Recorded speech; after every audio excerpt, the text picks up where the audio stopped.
اعوذ بالله من الشیطان الرجیم. بسم الله الرحمن الرحیم. در این آیت شریف در مورد شفاعت حسنه. شفاعت حسنه چی معنی؟ یکی شفاعت دو قسم است، یکی شفاعت در آخرت است، یکی شفاعت در دنیا. شفاعت هایی که مثلا شفاعت نبیین، صدیقین، شهدا و صالحین، این شفاعت ها در آخرت است. اما انسان های عادی که ما و شما در بین خود هستیم، این شفاعت میگه. مثلا چه قسم شفاعت است؟ شما یک دوستتان است، او مالک یک شرکت است. یک برادر دوست دیگه تان است، او بیچاره غریب و فقیر است، یا کدام همسایه تان.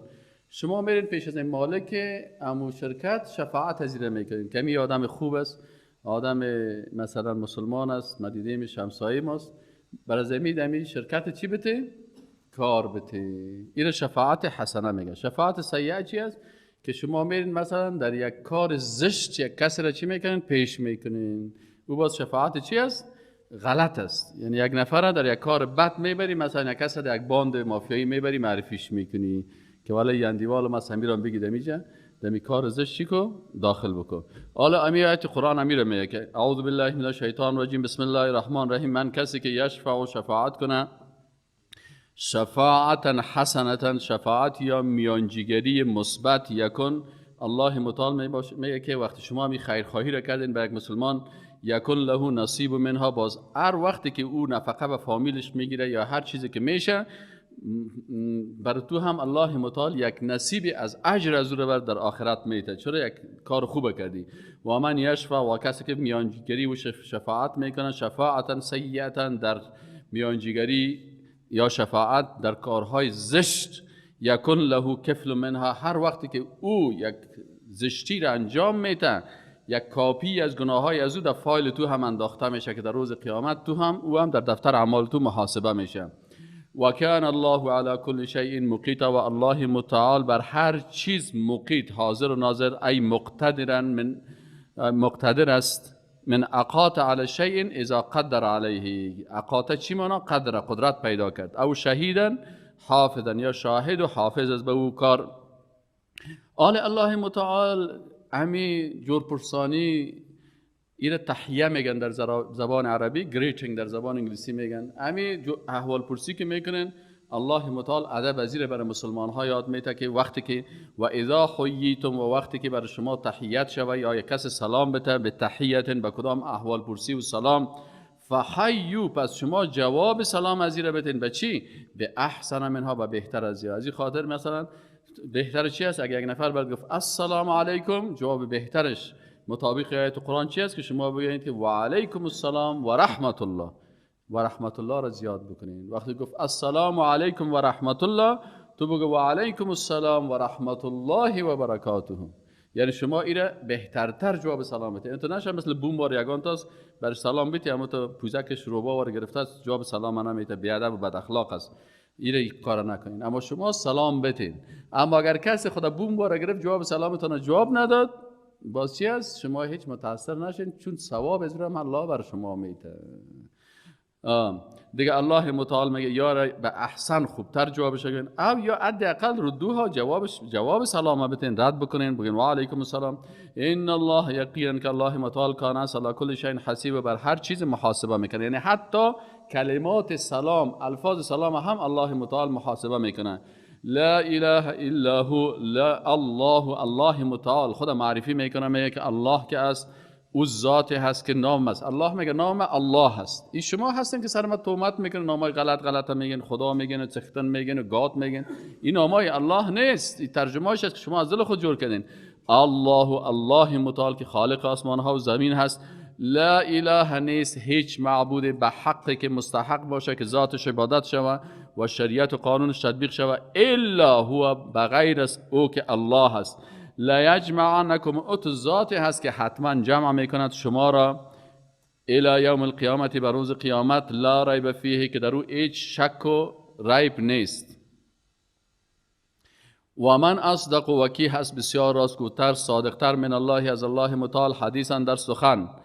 فما، خب این شد مسئله دیگه که در آیت بعدی این مسلمان ها در مورد منافقا بعضی منافقا بعضی کارهای کردن، مسلمان ها یک تعدادش میگه که یار خوب جزا بدیم، یک تعداد دیگه میگه نه غرضشان نگیریم یا بانی میشانه. الله متعال گفت فما لکم، شما چی شده شما مسلمان ها را که فی المنافقین در مورد منافقا فئتین دو گروه شدین، به خاطر منافق در بینتان تقسیم میشین. والله ارکسهم، الله متعال امین منافقین ارکسهم سرنگون میکنه. ارتکاس گشتن از حالت نیک به حالت بد، الله متعال را سرنگون ساخته.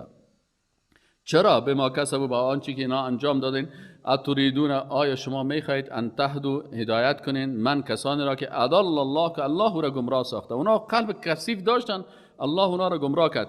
و ما یضلل الله، و هر کسی را که الله گمراه بکند فلن تجد له سبیلا، باز بر از او تو هیچ راه پیدا کردن نمیتونیم. خب ودو، میگه این مردم ها چی مشکل داشتن که الله متعال اینا را تو ذلیل ساخت؟ میگه ودو، اینا آرزو میکردن لو تکفرون، اگر شما هم کافر شوید، کما کفر، و مثل که خود از اینا کافر شدن، فتکونون سواء، باز شما مساوی باشین، شما هم مثل از اینا کافر باشین.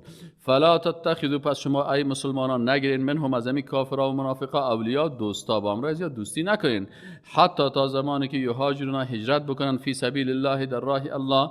فان تولوا، پس اگر اینا رو گشتاندن از شریعت الهی، فخذوهم، پس بگیرین اینها را، وقتلوهم، و اینا را بکشین، حیث وجدتموهم، در هر جایی که کافرها و منافقا را یافتین، ولا تتخذوا منهم، و مگیرید از ایشان ولیا دوست، ولا نصیرا، و نه هم نصرت کننده.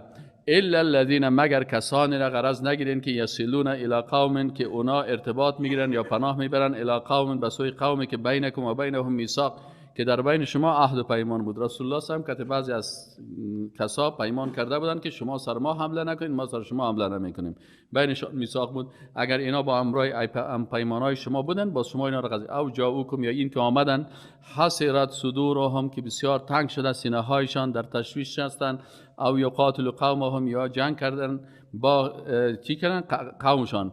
ولو شاء الله، و اگر الله بخواهد، لسلطهم علیکم، الله متعال میگه اگر الله میخواست اینا رو سر شما مسلط میساخت. فلا قاتلوک، باز اینا امرای شما میجنگیدن دیگه. اینا وقتی که اونا نجنگیدن امرای شما و مخالفت با شما نکردن، در مقابل شما دشمنی نکردن، فان اعتزلوکم، و اگر بگذارن شما را، فلم یقاتلوکم، باز امرای شما جنگ نکنن، و القوا الیکم السلام، و بر شما سلام بدن یا صلح را پیش بکنن.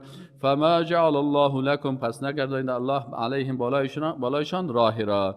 ستجدون، باز الله متعال میگه ستجدون، پس تو میابی آخرین مردمای دیگری را که یریدون، که میخواهند که ان یأمنوکم، که از شما به امن شوند، و یأمنوا قومهم، و قوم خودم در امن بگذارن. کل ما ردوا الی الفتنه، باز چی هستن این منافقای خطرناک هستن که باز وقتی که به طرف فتنه بگردن، ارکسوا فیها، باز دمون فتنه یا هم داخل میشن، این فتنه جنگ. فان لم یعتزلوکم، پس اگر اینا خودشان شما را نگذاشتن، و یلقوا الیکم السلم، خودشان پیشنهاد صلح بر شما نکردن، خودشان تسلیم نشدن، بلکه فریبکاری میکردن، و در وقتی که زورشان میرسید با سر شما حمله میکردن. و یکف و ایدیهم، و دستهای خود باز نداشتن، فخذوهم، باز اینا را بگیرین، وقتلوهم، با امرای اینا هم قتال بکنین، حیث ثقفتموهم، در هر جایی که اینا را بیابین. و اولئکم جعلنا لكم، و این مردم ها هستند کسانی که جعلنا لكم، گردانیدیم، علیهم، بالایشان، سلطان مبین، قوت آشکار. و ما کان لمؤمن ان یقتل مؤمنا الا خطأ، اینجا دیگر در قسمت حفظ حرمت انسانهای مؤمن موحد، که شما انسانی که مسلمان است، مؤمن است، موحد است، ایره باید چی است؟ ایره باید احتیاط کنین که ایره قتل نکنین. و ما کان، و شایسته نیست، لمؤمن، برای یک انسان با ایمان، ان یقتل، این که به قتل برسانه، مؤمنا، یک مؤمن دیگری را، الا خطأ، مگر اشتباها، که قتل خطا میگن. و من قتل مؤمن، و اگر کسی به قتل برسانه یک مسلمان مؤمن را، خطأ، به اشتباه، وقت ولو که اشتباه هم اشتباهی هم میره کشتی، فتحریر رقبه، بس باید آزاد بکنه یک غلام مؤمن را. خب آل غلاما را ما آزاد کردیم، حالا هیچ غلام نمانده، چطور کنیم؟ و دیت مسلمه، و در پالوی از که غلام مثلا تو آزاد میکنی، در پالوی از چی کنی دیگه؟ و دیت است مسلمه، که تسلیم میشود الی اهله، به خانواده مقتول. الا ان یصدقوا، مگر ای که ام خانواده مقتول باز بگه خیر است، قتل خطا بود، بگوید خیر است این قتل خطا بود، من هم ایره بر شما صدقه یا بخشش کردم، یعنی دیت از پیش تا نمیگیرم. فان کان من قوم، پس اگر ای باشه از قومی که عدو لکم، که قوم دشمن شماست، عدو از کافرها هست، و هو مؤمن، لکن همی کسی که در بین کشته شده این مؤمن است، باز چی کنیم؟ میگه فتحریر رقبه، به خاطر از اینکه مسلمان رو کشتی پس برازی چی کو؟ فتحریر رقبه مؤمنه، پس شما آزاد کنین یک غلام با چی را؟ یعنی یک غلام با ایمان را. و این کان من قوم، اگر این کسی بود که کشته شده بود مسلمان بود، لکن از قومی بود که بینکم و بینهم میثاق، که بین شما و بین از اونها پیمان بود، او با شما و از هم پیمانای خود یک مؤمن کشتین، فدیتون، پس در بینتان چی است؟ دیت است. او دیت چی است؟ که مسلمتون، تسلیم میشه. او را باز علما دیت تشریح کردن که چقدر مال است. این دیت همین مال چی میکنی؟ مسلمتون، تسلیم میکنی الی اهله، به خانواده مقتول، و تحریر رقبه مؤمنه، و در پالوی از یک غلام مؤمنه هم آزاد میکنی. این زیادتر در این مسائل شما میبینید زیاد تکرار میشه. همین چی تکرار میشه که غلام آزاد کنین، غلام آزاد کنین. به خاطر از این بود که قبل از آمدن اسلام زیاد غلاما بیگپا بود در بین مردم داشتن. از این خاطر اسلام آمد، آیسته آیسته آیسته همین غلامی رو دامنش چی کرد؟ ورداشت. راههای آمدنش بند کرده رفت، فقط یک راه ماند که او راه جهاد است که معامله میشد با امرای کفار، و دیگر راههایی که از طریق دیگه میگرفتن که قرضدار میبود، او را باز به غلامی جور میکردن، یا به حمله سر یک کاروان میکردن، یا را کلش بند کرد اسلام. و دیگه چی کرد؟ راههای آزادی از اینا رو ببین در آیات قرآن چی میگه؟ آزاد کنین، آزاد کنین، آزاد کنین. این کارا کردی غلام آزاد کن، این کارا کردی غلام آزاد کن، تا کمی غلاما همشان آزاد شود. فمن لم یجد فصیام شهرین متتابعین، باز میگه اگر یک کس نیافت، مثلا پیسه نداشت که می غلام آزاد بکنه و یا می کار بکنه، چی کنه؟ میگه فصیام شهرین، باز کسی که توانایی مالی نداشت در مقابل از باز چی کنه؟ 2 ماه روزه بگیره. کسایی که قتل خطا کردن. توبه من الله، توبه هست از جانب الله، و کان الله، و است الله متعال علیما، بسیار عالم، حکیما، بسیار با حکمت. اما اگر یک کسی یک مسلمان قصدن میکشه، یک مؤمن قصدن میکشه، میفهمه که این مؤمن است، با وجود ایمانش میره قصدن میکشه، یا اختطاف میکنه، یا مثلا در خانهش مدرای او را میکشه. و ما یقتل، و هر کسی که قتل بکنه مؤمن، یک مؤمن واقعی را، متعمدا، باز قصدن او را میکشه، فجزاؤه، پس جزای از الله متعال میگه جهنم، دوزخ است. این الله در دوزخ میبرش. اما قدر از جزاش میگه خالدن فیها، همیشه در دوزخ میباشن. علما میگن که آیا قاتل این گناه شد، در گناه کس همیشه در دوزخ میمونه؟ علما میگه این حکم تغلیظی است، یعنی تو بسیار غلظت برای گفته که یعنی بترسه. اگرچه قاتل باز بعد از وقتی که جزای خدا میبینه از دوزخ کشیده میشه. و یا حکم مجمل است که باز آیت دیگه این تفصیلش بیان میکنه که قاتل بالاخره از دوزخ کشیده میشه. خب دمی دوزخ میباشه. و غضب الله علیه، دیگه چی جزا از این قاتل که مؤمن قصدن میکشه؟ چند جزا را برش گفته که احتیاط کنین که یک مؤمن ناقی نکشین. و غضب الله، و غضب نموده است الله متعال علیه، بالا ازی، و لعنه، الله متعال ایر لعنت میکنه، یعنی از رحمت خود ایر طرد میکنه، و اعد له عذابا عظیما، برای عذاب بسیار بزرگ میده. شما سعی کنین که در قتل الله متعال چند جزا رو گفت. و ما یقتل مؤمنا متعمدا فجزاه جهنم، یک جزا، خالدن فیها 2 جزا، غضب الله علیه 3 جزا، لعنه 4 جزا، اعد له عذابا عظیما 5 جزا. 5 جزا برای گفته که انسان مسلمان در قسمت انسان‌های مؤمن باید بسیار محتاط باشه. یا ایها الذین آمنوا، ای مؤمنان، اذا ضربتم فی سبیل الله، وقتی که سفر کردین در جهاد فی سبیل الله، فتبینوا، پس شما بسیار تحقیق و جستجو بکنین تا که نشکت یک مسلمان بیچاره از دستتان چی شود؟ از بین بره. ولا تقولوا، و مگوید لمن، برای کسی که القا الیکم السلام، بر شما سلام میپرته، میگه السلام علیکم، لست مؤمنا، تو مؤمن نیستی. تبتغون عرض الحیات الدنیا، شما آیا میخواین به خاطر منفعت دنیایی کار بکنین؟ فعند الله مغانم کثیره، به نزد الله نعمت‌های بسیار زیاد است. میگن یکی از صحابه رفته بود، یک کسی هم چی شد؟ بازور میگه خالد ابن ولید بود والله اعلم، میگه بازی نفر که سلام انداخت و گفتن که نه کافر است، دروغ، هم تو سلام انداخته. دیگه میگه پیش رسول الله هم وقتی که آمد، رسول الله هم گفت تو قلبش پاره کرده بودی که اون مسلمان نیست؟ تو خاص قلبش خبر نداشتی؟ وقتی گفت که من مسلمان هستم و بر تو گفت السلام علیکم، سلام انداخت، پس تو باید این کار نمیکردی. باز رسول الله هم به خالد ابن ولید بسیار دعا کرد که الله عفوش بکنه. کذالک اینچنین کنتم بودید من قبل، شما هم قبل از خود کافر بودین، مسلمان نبودین تا که قرآن و سنت نامده بود، شما هم که از دین بیخبر بودین، خود شما هم گمراه بودین. حالا بعضی کساست که یکم که هدایت میشه بسیار مغرور میشه. الله متعال میگه خودت 2 سال پیش چی بودی؟ حالا خودت 2 سال پیش بسیار گمراه بودی، حالا که الله تو را هدایت کرد دیگه زود تصمیم نگیر، بلکه بسیار در این مسائل چی کو تحقیق کو، بسیار دقت داشته باش تا که دستت به خون یک مسلمان و مؤمن واقعی تر نشه. کذالک کنتم من قبل، شما همه قسم قبلا بودین، بیدین بودین، گمراه بودین، مشرک بودین، لکن فمن الله علیکم، پس منت گذاشت الله بالای شما، فتبینوا، پس شما بسیار تبیین به معنای تحقیق است، بسیار تحقیق دقیق بکنین. ان الله در این مسائل قتل و قتال ایگپا، چرا که این بسیار مهم است. ان الله یقینا که الله متعال کان حسب ما تعملون، به آنچه که شما عمل میکنین خبیر. الله از قلبتان، از تحقیقاتتان، از ایش کلش الله با خبر است، میفهمه که تو آیا همه تو سرسری کار کردی و یا خوب دقت کردی، تحقیق کردی. این اگه دیگه نمیفهمه الله متعال میفهمه. حالا بعضی کسا هست میگه که والا ما که اینجا شیشته ما دعوت میکنیم، رای دین برای مردم بیان میکنیم، ما دیگه بسیار دیگه از ما بسیار خوب مردم هستیم دیگه، نه هست و نیست دینی نمیاد دیگه که ما میکنیم. الله متعال میگه دروغ نگوین، لا یستوی القاعدون من المؤمنین، مساوی نیست کسایی که شیشته از جهاد نمیکنه از مؤمنا، غیر اول ضرر، در حالی که کدام عذرام نداره، مریض نیست، پیر نیست، از دست و پایش نشکستگی است، جور صفا جوان است، خوب قوی است. اینمیا که آمدن قرار شیشتن میگه یا مساوی نیست، والمجاهدون با امرای مجاهدینه که فی سبیل الله در راه الله جهاد میگه، ایچ میگه شما مساوی نیستین. کسایی که جهاد میگن فی سبیل الله بی اموالهم، با مالهایشان، و انفسهم، با نفسایشان. چرا؟ فضل الله المجاهدین باموالهم و انفسهم علی القاعدین، الله فضیلت دادن. دروغ چرا میگی؟ و فضیلتشان از تو که بیشتر است.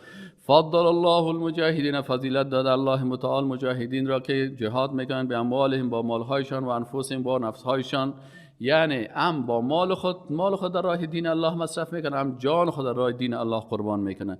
اینا فضیلتشان بسیار زیاد است علی القاعدین، برای کسایی که هم قرار شیشتن و پیسه حساب میکنن و دلار جمع میکنن. الله متعال میگه درجتن، بالای زن بر از اونها درجه ها هست، میگه درجه. میگه اینجا سعی کنین دا یک زبر، دال ری دیگه زبر، جیم دیگه زبر، یعنی 1 درجه، 2 درجه، 3 درجه، یک قسم میگه درجاتشون چی هستن تو بالا شده میره.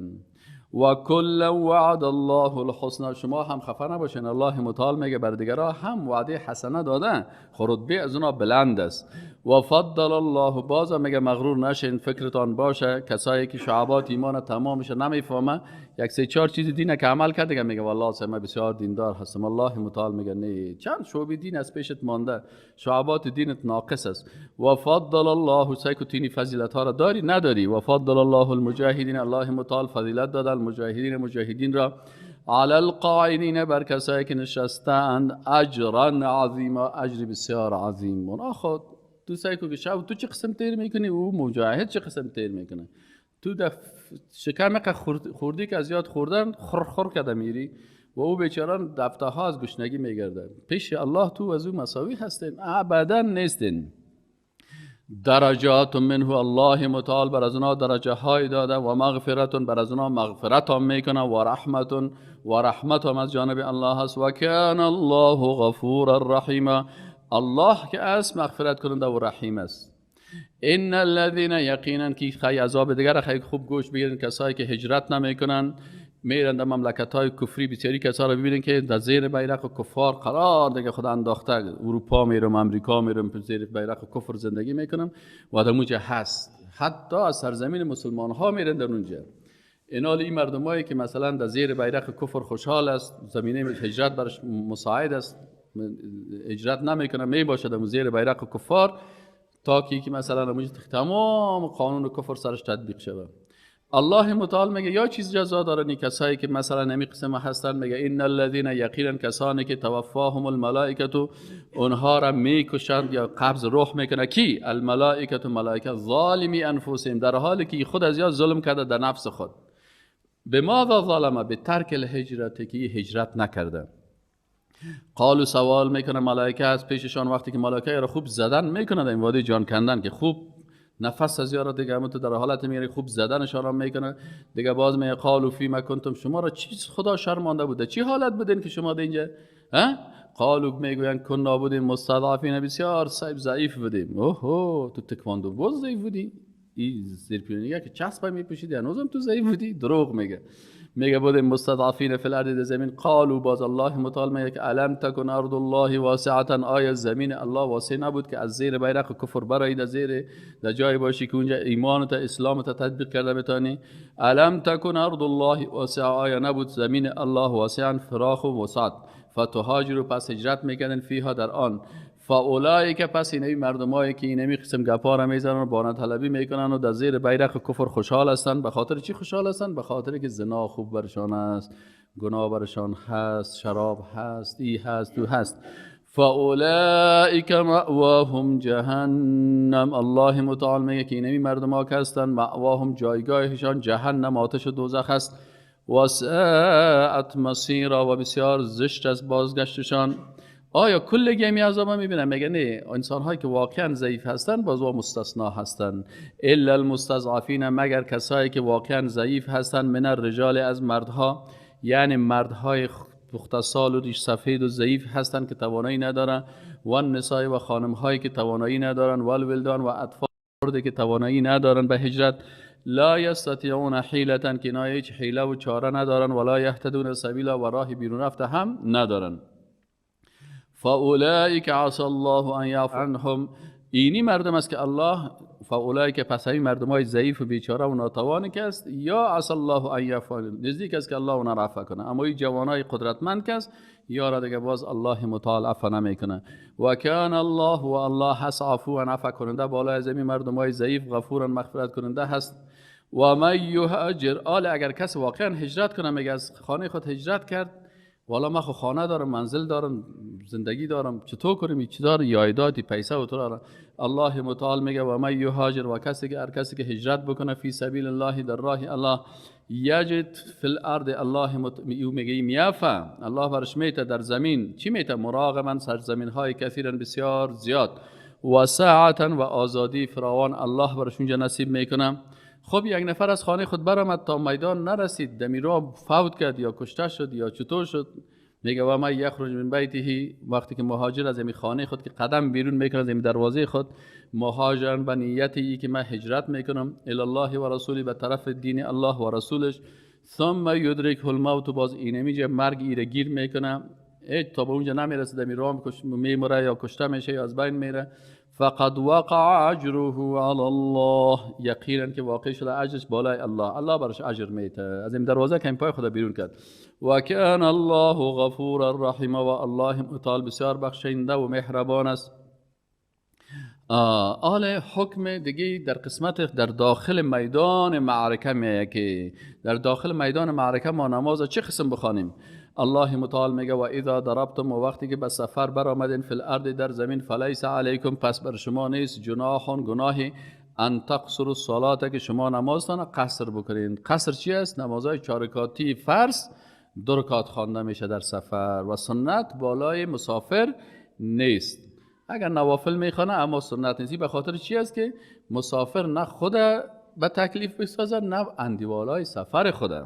الله متعال میگه 4 رکعت فرض چی کو 2 رکعت بخوان، سنت هم بالایت نیست. به خاطر از اینکه در سفر مشکلات را پیدا میشه. اگر تا که بی علم هستن او را که سائل کنی قرار اونجا موتور استاد کردن، خطر اومد دیگه، میگه نه مگه تا 10 رکعت پیشین پوره نکردم مگه بانم، وانا خودم به تکلیف میسازم، دیگران به تکلیف میسازم. امر الله میگه که این است ان تقصروا الصلاه، که قصر کنین من الصلاه، از نماز، ان خفتم، اگر ترسیدید، ان یفتنکم، ای که شما را در فتنه میپرتان. ای باز ای آیت مشخصا در سفرهای دیگه هم است، خو این آیت مشخصا در میدان قتال است.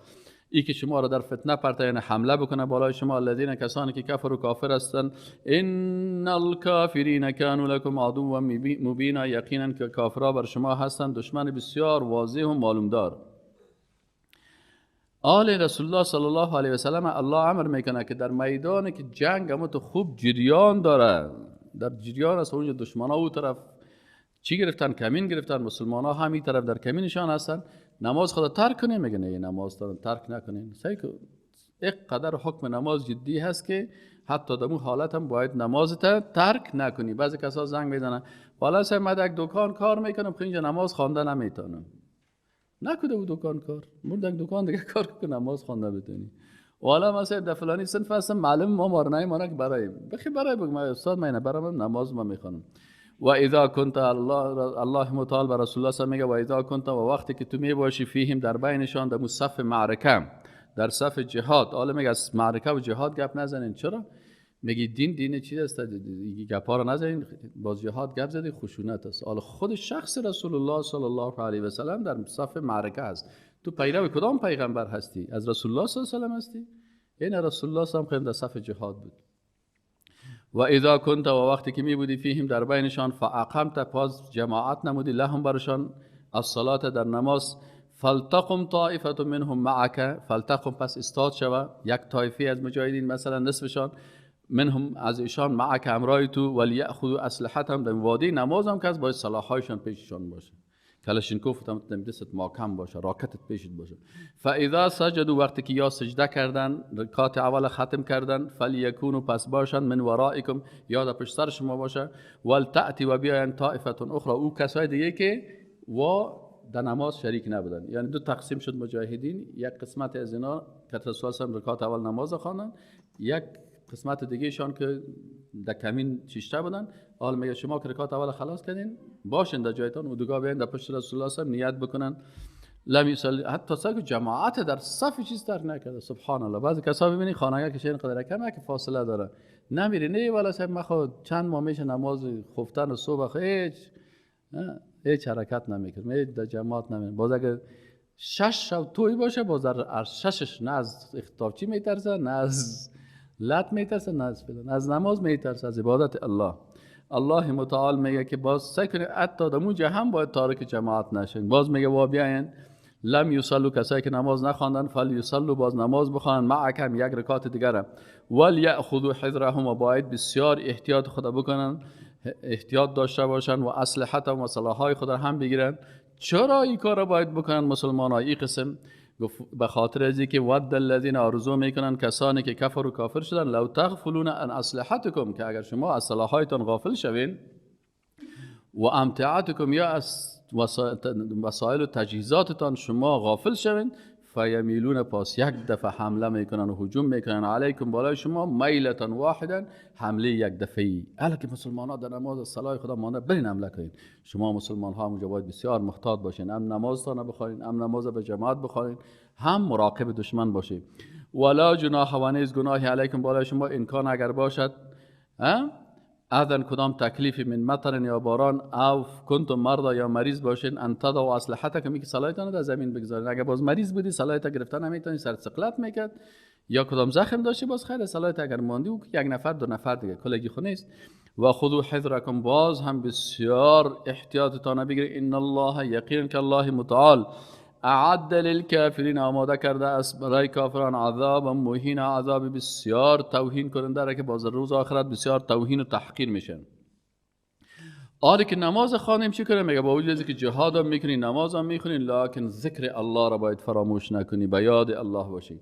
فاذا قضیتم الصلاه وقتی که انجام دادین اینجا قضا به معنای ادا هست یعنی قضیتم الصلاه ادیتم الصلاه ادا کردین نمازهایتان را فذكروا الله پس یاد کنین الله در سه حالت قیاما و قعودا و علی جنوبهم هم استادن هم نشسته و هم به پهلو خفته. در هر سه حالت باید الله را چیز کنی. و یا ای که قیاما وقتی که صحتمند بودی استاد نماز بخوان اگر مریض بودی نشسته نماز بخوان قعودا سه حالت انسان بیان میکنه. این هم میشه سه تفسیر میشه. خب یک تفسیرش است که شما الله را در سه حالت ذکر بکنین استاده نشسته و پهلو افتاده سبحان الله الحمدلله اله الا الله والله.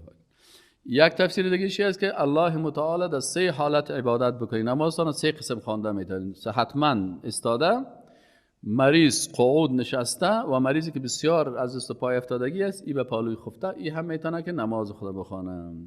تفسیر سومش چی میشه که شما که در صف جهاد هستین استاده جهاد بکنین قعودا نشسته فیر بکنین و علی جنوبکم و به پهلویتان خفته امات خوب با زفت و پروت چی میکنین؟ فیر میکنین. این و علی جنوبکم فاذا اطمأننتم و وقتی که شما اطمینان حاصل کردین آرامش حاصل کردین فاقیموا الصلاه باز اقامه بکنین نماز را به شکل عادی. یعنی حتی مجاهد در صف میتونه که استاد نماز میخوان در بعضی حالات حتی رکوع و سجده که کردن نمیتونه که با اشاره سر همون استادکای یک صحابی بود در یک جای در کمین بود، یک کافر بسیار خطرناک بود. گفت اگه اونجا رکوع میکردم مرا میدید، پس من تو استاد خودم تو گرفته بودم، نماز خودم میخواندم.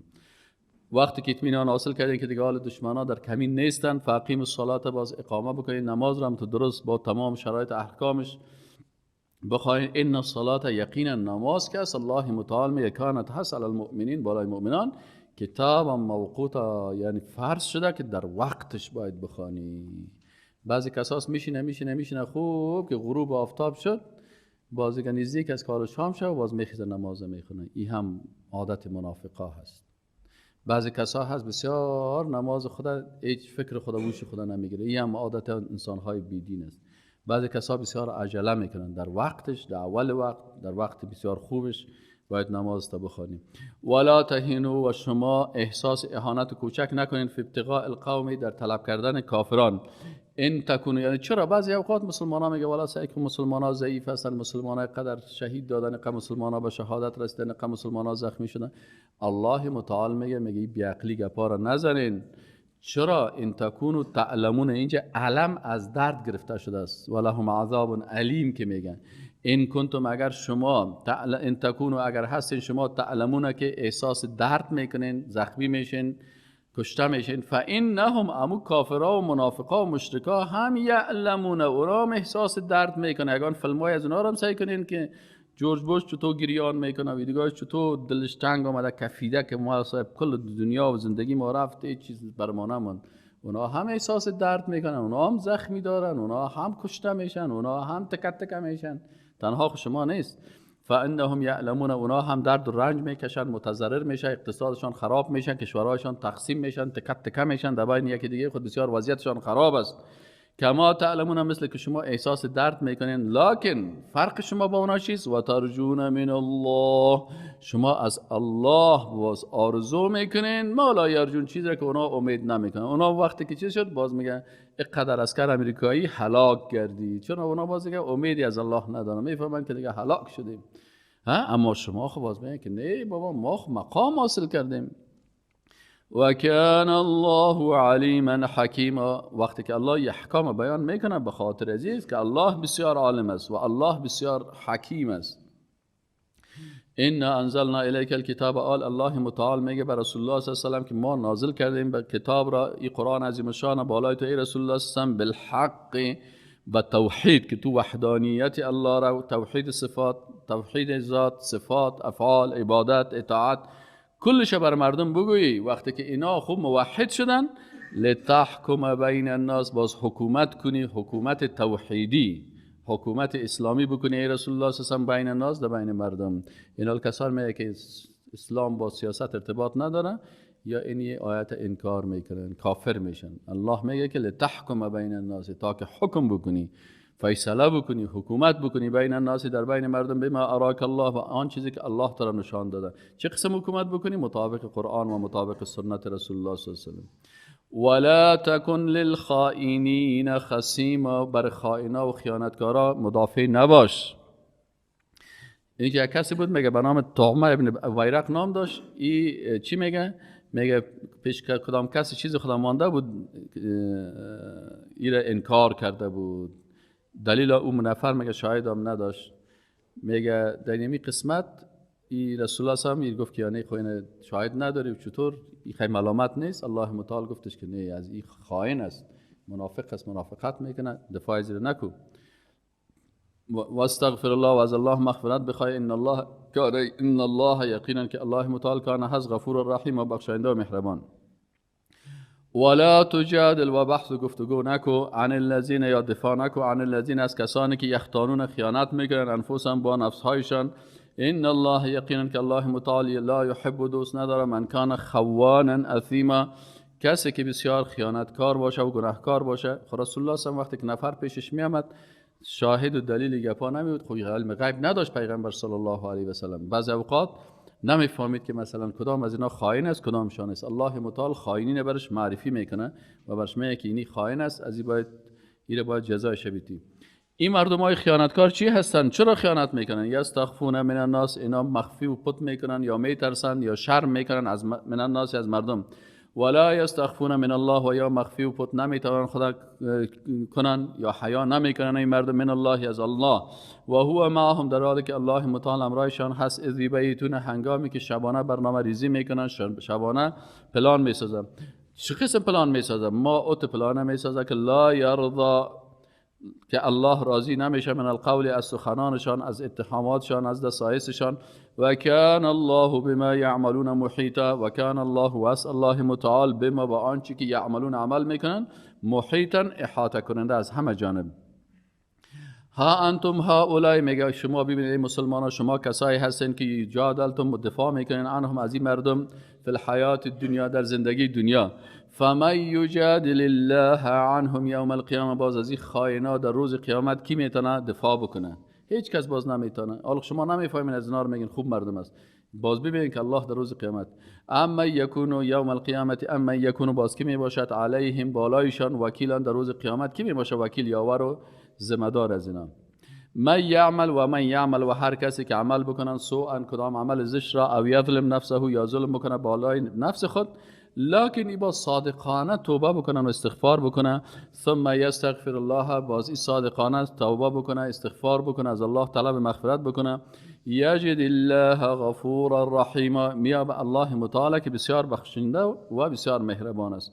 و من یکسب اثما و هر کسی که کسب میکند اثما گناهی را فانما یکسبه علی نفسه باز این گناه چی صغیره باشه چی کبیره باشه ای را انجام میده ای باز بر جان خود ای کار میکنه بر نفس خود ظلم میکنه. و کان الله علیما حکیما و کان الله واست الله متعال علیما بسیار با خبر به گناهانشان حکیما بسیار با حکمت از در مجازات گناههای از اینا هستند. و من یکسب خطیئتا و هر کسی که انجام میده یک خطیئتا اشتباهی را او اثما یا گناهی را ثم یرمی بهی باز متهم میسازد یرمی یعنی میزنه متهم میسازد بریئا کدام بیگناه دیگی را فقد احتمل پس یقینا که مرتکب شده بهتانا یک تهمت هم کرده و اثما مبینا و متحمل بهتان شده و متحمل گناه مبینا بسیار واضح و آشکار شده. ولولا فضل الله علیک و رحمته این دیگه بر رسول الله صلی الله میگه که ای رسول الله صلی اگر فضل الله نمی بود بالای تو و رحمتش بالای تو نمی بود لهمت پس همت و قصد و اراده میکرد طائفتون یا گروه منهم از ایشان ان یضلوا که تو را رهگم بسازن. کلمه گمراه را بر رسول الله صلی الله علیه و شما ادبا استعمال کردن نمیدونیم. اینجا دلال به معنای چی است؟ راهگمی، یعنی تو را راهگم بسازن. و ما یضلون و این مردم گمراه کردن نمیتونن الا انفسهم خودشان خود گمراه میکنن. و ما یضرونک و به تو ضرر رساندن نمیتونن ای رسول الله صلی الله علیه و سلم من شیء از چیزی. و انزل الله علیک و نازل کرد الله متعال علیک بالای تو الکتاب قرآن عظیم شان را والحکمت و نازل کرده. این سعی کنید اینجا الله متعال میگه بالای رسول الله چی را نازل کرده؟ هم قرآن و هم سنت. اینا کسایی که مخالفت با سنت میکنن اینا هم خودشان گمراه هستن و میخوان که تو را هم از راه منحرف بسازن. و انزل الله علیک و الله متعال نازل کرده علیک بالای تو ای رسول الله صلی الله علیه و آله الکتاب کتاب که قرآن عظیم شان است و الحکمت و احادیث صحیح رسول الله صلی الله علیه و سلم است. و علمک و تعلیم داد تو را ای رسول الله صلی الله علیه و سلم. کی تعلیم داد تو را؟ الله تعلیم داد. چی را؟ ما لم تکن تعلم آنچه را بر تو تعلیم داد که تو را نمیفهمیدیم. و کان فضل الله علیک عظیما و هست فضیلت الله بالای تو ای رسول الله صلی الله علیه و سلم بسیار بزرگ. لا خیر بسیاری مردم ها میشن جرگه میکنن و مجلس میکنن میگه جرگی قومی است و فلان است یا یگان پس پسک میکنن گپ میزنن. الله متعال چی میگه؟ میگه لا خیر نیست بسیار نیست خیر و نیکی نیست فی کثیر من نجواهم در بسیاری از سرگوشی کردن هایشان در بسیاری جرگه هایشان مجلس هایشان الا مگر او مجلس هایی که الا مگر من کسی که امر بکنه به صدقه به صدقه و نیکی او معروف یا به کار خوب او اصلاح بین الناس یا مثلا جرگه به خاطر اصلاح مردم بگیرم. و من یفعل ذلك و هر کسی که امی فعل سرگوشی و پسپسک میکنه ابتغاء مرضات الله یا جرگه میگیره به خاطر رضایت الله به خاطر رضایت الله فسوف نؤتیه اجرا عظیما. الله متعال باز میگه فسوف نؤتیه باز میدهیم اینا را اجرا عظیما اجر بزرگ. حال کسی که مخالفت با پیغمبر میکنه مخالفت با سنت رسول الله صلی الله علیه و سلم میکنه در حالی که سنت های صحیح رسول الله صلی الله علیه و سلم در کتاب و حدیث واضح و روشن است. این انسان چی حکم داره؟ و من یشاقق الرسول، کسی که نافرمانی رسول الله صلی الله علیه و میکنه، نافرمانی از قرآن و سنت میکنه، من بعد ما تبین له، بعد از اینکه قرآن و سنت واضح هست، معلوم است، علمای متخصص و مسلکی و حدیث شناس بر ما تخریج کردن، گفتن اینی حدیث صحیح هست، اینی حدیث ضعیف است، اینی ساختگی هست، دروغ است. پس ما و کتابا موجود است، از روی از این میتونیم که احادیث صحیح را پیدا بکنیم. و تمام علمای اسلام اجماع کردن که صحیح بخاری و صحیح مسلم صحیح ترین کتاب ها بعد از قرآن عظیم شان است. و دیگه کتاب ها هم است، لکن حدیث ضعیف و قوی هم دارن، ضعیف حدیث صحیح هم دارن. پس دو تحقیقات هست، انسان میتونه به بسیار سادگی یه حدیث پیدا بکنه، خصوصا کسی که مکتبه شامله داشته باشه. برزوخ کشیدن احادیث صحیح بسیار آسان است و میتونه فرق کرده. ولی با وجود از اینکه الله متعال بر از بیان کرده و من یشاقق، و هر کسی که نافرمانی میکنه، جدایی میآوره بین الرسول من بعد ما تبین، بعد از اینکه مخالفت با رسول الله صلی الله علیه و میکنه، من بعد ما، بعد از اینکه تبین معلوم شد له برای از الهدى هدایت، و یتبع، باز چی را متابعت میکنه؟ و یتبع غیر سبیل المؤمنین، باز متابعت میکنن از راهی که او سبیل مؤمنان نیست. یعنی مؤمنین یکی بودن، صحابه بودن، یعنی راه صحابه را نمیگیرن. بهترین عاملین قرآن و سنت کی بودن؟ صحابه بودن، تابعین بودن و تبع تابعین. آل اینها راه از راه نمیگیره. الله متعال چی میگه؟ نولهم، باز اینمی مردم ها را میبرم، ما تولا، در هان چیزی که اونا رو گردانیده اند. کسانی که از چی؟ از قرآن رو گشتن، از سنت رو گشتن، و از سلف صالح ما که صحابه کرام هستند، مهاجرین و انصار، صحابه کرام، تابعین و تبع تابعین هستند، از راهی از اینا بازدوری کرد. باز الله متعال میگه که باز ما او را میبریم اونها را، ما تولا که رو کردن، و نسلیهم، باز او را نولیه میبریم او را، ما تولا به آن طرفی که او رو گردانیده است، و نسلیه، و می اندازیم او را جهنم، به دوزخ، و ساعت مسیرا، و بسیار بد جای است مسیر از اینا. الله متعال یک چیز خطرناک دیگر میگه که محتاط باشین که شیطان زود انسان در شرک مبتلا میکنه. بسیار کسا در شرک مبتلا میباشن، لکن بسیار عبادت میکنن. میگه دیگه گناه ها خب بخشیده میشه، شرک بخشیده نمیشه، در این احتیاط کن. بعضی کسا شرک در ذات میکنن، میگن الله بچه داره یا دختر داره. بعضی کسا شرک در صفات میکنن، مثلا فالبین جادوگر است، میگه من علم غیب دارم، پیروای فالبینا و تعویضگرا است. اکثرا میگه این کسی که هست ایسای غیب میفهمه، این میتونه تقدیر تغییر بده. بچه داشته باشم، دختر بچه برم میته، دختر برم میته. اگر در بطن خانمم دختر باشه، الله دختر رو خلق کرده باشه، این میتونه که حتی این تغییر بده تقدیره. اینی اداره میکن در صفات. بعضی کسا افعال الله را به مخلوق میتن، شرک در چی میکنن؟ در ربوبیت الله میکنن. خلق کننده الله هستی، میره از مخلوق میگه بر ما بچه بده، دختر بده، یا مثلا شفا بده. اینی صفات الله را، افعال الله را به مخلوق میتن. شرک در عبادت میکنن، به غیر الله سجده میکنن، رکوع میکنن، شرک در عبادت است. یا شرک در قانون میکنن. شرک در قانون چی است؟ که عوض شریعت الله شریعت مخلوق تطبیق میکنن، عوض قانون الله قانون مخلوق تطبیق میکنن، مخلوق در قانون شریک الله میسازن. اینال الله متعال میگه که ان الله، احتیاط بکنین، یقینا که الله لا یغفر، ابدا نمیبخشه، ان یشرک به، کسر به او شریک بسازی، و یغفر ما دون ذلک، و میبخشه ما دون ذلک، دیگه کل چیزا را الله که خواسته باشه میبخشه، لکن شرک احتیاط بکنین، دیگه راش میبخشه لمن یشاء، و هر کس بخواد. آل جزایش چیز؟ و من یشرک، و هر کسی که شریک بسازه با الله یک مخلوقه، چی در ذات شریک بسازه، چی در صفاتش، چی در افعالش، چی در عبادتش، چی در اطاعتش، فقط ضل ضلالا بعیدا، یقینا که این بسیار گمراه بعید از راه حق شده. این یدعون من دونه، این یدعون، اینا نمیخواهند یا طلب نمیکنن، من دونه، بغیر از الله متعال، الا اناث، باز میگه بت‌هایشان هم که بری سائل کنیم بت‌هایشان چی است؟ سر از آن نامهای زنا را مانده. نامش چیست؟ الهه. یا نام بتشان چی است؟ عزیز، عزا تبدیل کردن، عزیز عزا مؤنث ساختنش. اله بلات نام مؤنث، میگه یا نامهای مؤنث سری بت‌های خود مانده. و این یدعون، و طلب نمیکنن، الا مگر اینا شیطانا مریدا، مگر شیطانی که او سرکش است یا پیروای شیطان است. لعنه الله، الله شیطانم لعنت کرده.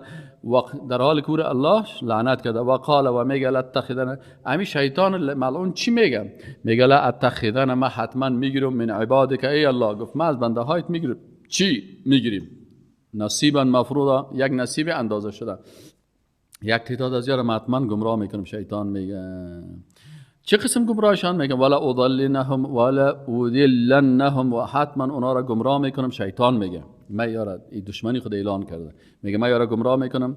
ولا امنینهم و یا من اینا را مشغول میسازم به خواهشات نفسانیشان. ولا امرنهم و مش اینا را امر میکنم.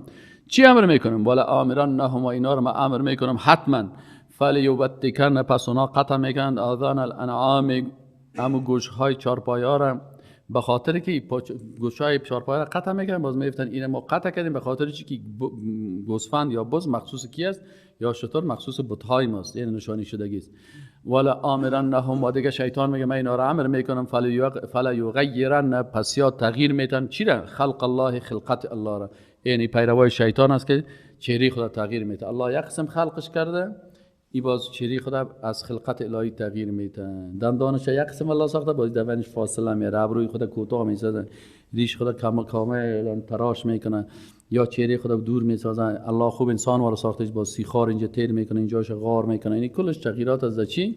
در خلقت الله متعال. یا خالای سبز الله برش خوبه، همونطوری خوب داره 6 تا خال اینجا میمونه، 6 تا اینجا میمونه، یک چیزای از خود جور میکنه عجیب و غریب. این کلش کارای شیطان است. و من یتخذ الشیطان ولیا، الله متعال میگه هر کسی که شیطان دوست خود بگیره من دون الله بغیر از الله فقط خسر خسران مبینا. اینمی میگه بسیار خساره بزرگ کرده. یعدکم، این میگه الله متعال میگه این شیطان شما را وعده میده، یعدهم وعده میده حتی امی پیروان خود را، و یمنیهم و اینا را مشغول میسازه با آرزوهای نفسانیشان.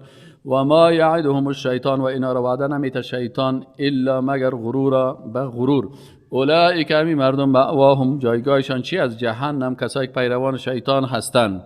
ولا یجدون عنها محیصا، و از پیش از هیچ چی پیدا کردن نمیتونن، از هیچ خلاصی و نجات پیدا کردن نمیتونن. والذین و کسانی که آمنو ایمان دارن و اعمال صالحه میکنن الله متعال میگه سندخلهم اینا را داخل میکنیم در جنات باغهایی که تجری جاری میباشه من تحت الانهار و زیر آن جویبارها خالدین فیها ابدا، همیشه داری میباشه. وعد الله، وعده الله که از حق است. و من اصدق من الله قیلا، و کیس از الله کرده چی؟ ای از کی از الله کرده میتونه که صادقانه و صادق باشه. لیس بامانیکم، ای و آرزوهای شما نیست که شما چیز آرزو میکنید. ولا امانی اهل کتاب، و نه به آرزوی اهل کتاب است. من یعمل، بلکه قاعده قانون شریعت الله حکم الله چی است که من یعمل سوءا، هر کسی عمل زشت میکنه یجزا بهی، برش در مقابلش جزا داده میشه. ولا یجد له، و نمیافه بر خود من دون الله بغیر از الله ولی ولا نصیرا، نه ولی نه دوست و نه هم نصرت کننده. و من یعمل صالحات، و هر کسی که اعمال صالحه میکنه من ذکر مذکر باشه او انثى یا مؤنث باشه، خواهرای مؤمن ما باشه و یا برادرای مؤمن ما باشه، و هو مؤمن در حالی که ایمان داره، فاولئک یدخلون الجنه، اینا هستن که داخل میشن به جنت. ولا یظلمون نقیرا، به اندازه یک سوراخ دانه خرما چی اینا اذیت و عذاب نمیبینن. و من احسن، و کی هست بسیار خوب دین نزد نگاه دینداری، من نسبت به کسی که اسلم تسلیم کرده هست وجهه و رویش را لله به الله، و هو محسن در حالی که نیکوکار است. و تبع ملت ابراهیم حنیفا، و متابعت کرده از ملت ابراهیم علیه السلام که ملت بسیار پاک است.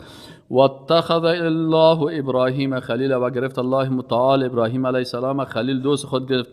آل رد شرک در تصرف بیان میکنه، میگه والله، و خاص برای الله هست ما فی السماوات، آنچه در آسمان ها هست. یعنی مالک متصرف آسمان ها و زمین کی است؟ الله هست. و مالک متصرف آنچه که در زمین الله هست. و کان الله بكل شیء محیطا، الله متعال در همه چیز چی است؟ احاطه کننده هست. سبحانك اللهم و بحمدک اشهد ان لا اله الا الله و استغفرک و اتوب الیک.